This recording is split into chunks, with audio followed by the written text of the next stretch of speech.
Sejarah Gunung Rinjani dan Danau Segar Anak. Gunung Rinjani merupakan salah satu gunung terfavorit di kalangan para pendaki. Hal ini disebabkan oleh keindahan alamnya yang mempesona. Juga dianggap suci oleh sebagian penduduk Lombok dan Bali. Hal ini disebabkan cerita sejarah yang tersimpan rapi di dalamnya, yang akan kamu ketahui setelah menonton video ini sampai selesai. Berikut cuplikannya.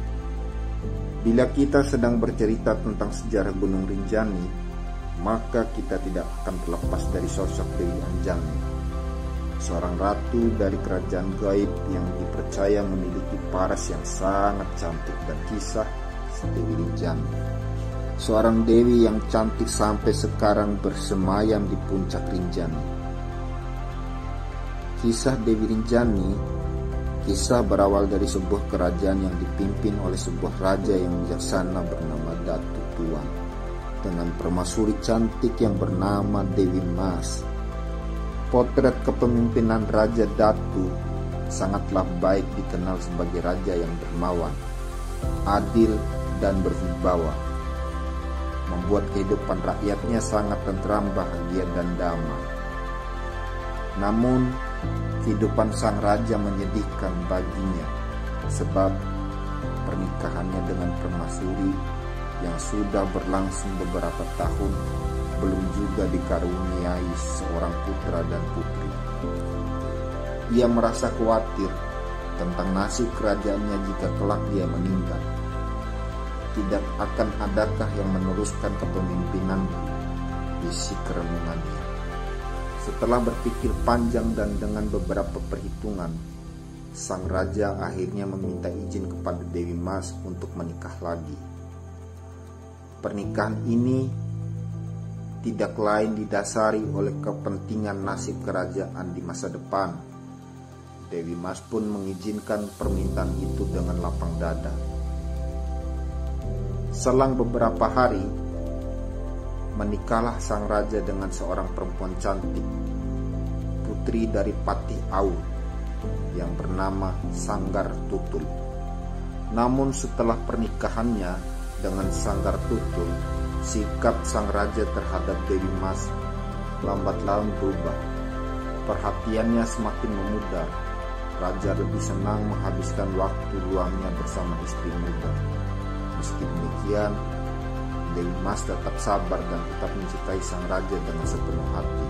Di tengah keadaan yang serba canggung bagi Dewi Mas, akhirnya doa-doa yang dipanjatkan selama ini terkabul.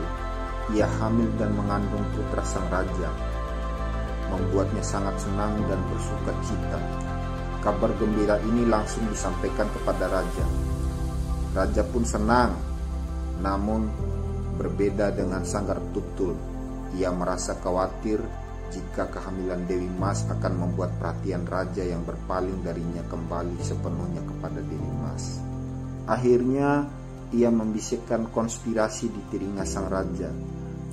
Ia menuding bahwa kehamilan Dewi Mas terjadi karena hubungan gelapnya dengan seorang rakyat muda bernama Lokdeos. Hasutan demi hasutan dilayangkan oleh Sanggar Tutul membuat sang raja percaya dengan hasutannya. Sang raja marah, mengusir Dewi Mas dari istana dengan keadaan hamil, membuangnya ke sebuah gili yang jauh dari pemukiman warga. Menjalani kehidupan barunya, Dewi Mas membuat sebuah gubuk dengan bahan yang sederhana, hingga pada suatu hari berlabuhlah sebuah kapal perahu. Nahkoda dan awak kapal pun mampir di gubuk Dewi Mas. Mereka dijamu dengan sangat baik. Melihat keadaan Dewi Mas yang terasa ganjil, seorang perempuan cantik yang sedang hamil dan berada di gubuk terpencil sendirian, sang nahkoda pun bertanya kepada Dewi Mas, kenapa bisa terjebak dalam nasib seperti itu. Dewi Mas pun bercerita tentang kejadian-kejadian yang telah dialaminya. Kemudian Dewi Mas pun meminta sang nahkoda untuk diantar ke Bali dan membangun kehidupan baru di sana. Nahkoda pun setuju. Ketika menjalani kehidupan di Bali, akhirnya masa kelahiran telah tiba. Ia melahirkan seorang bayi kembar. Bayi laki-laki lahir dengan sebuah keris dan diberi nama Raden Nuna Putra Janja.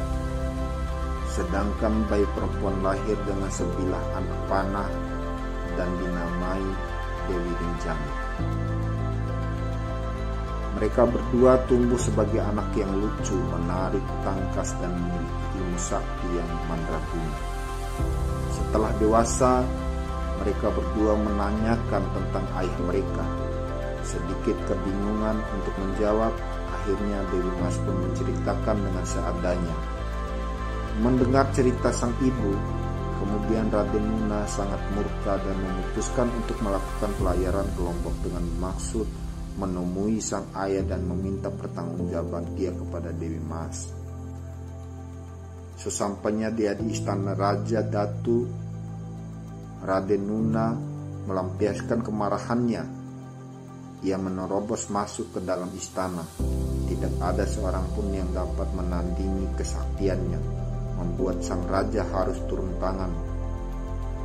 Ketika mereka berhadapan, terdengarlah suara gaib yang mengatakan, "Hai Datuk Tuan, jangan kau aniaya anakku. Anak itu adalah anak kandungmu sendiri dari istrimu Dewi Mas." Mendengar suara gaib itu, sang raja pun bersyukur, merasa lemas.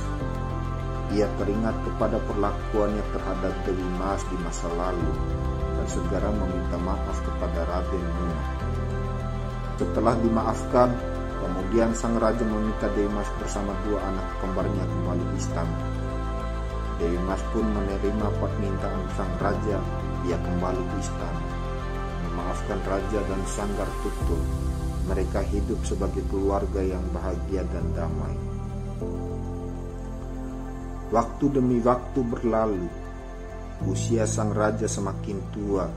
Ia menyerahkan kursi kerajaan kepada Raden Nuna Putra Janja, yang telah tumbuh menjadi pemuda yang sangat tampan. Kemudian, setelah turun tahta, Raja Datu meminta Dewi Rinjani, yang tumbuh menjadi gadis yang cantik, untuk menemaninya pergi bersemedi di sebuah gunung yang terletak tidak jauh dari kerajaan. Ketika mereka berdua bertapa, Dewi Rinjani justru malah diangkat oleh bangsa jin untuk menjadi ratu mereka.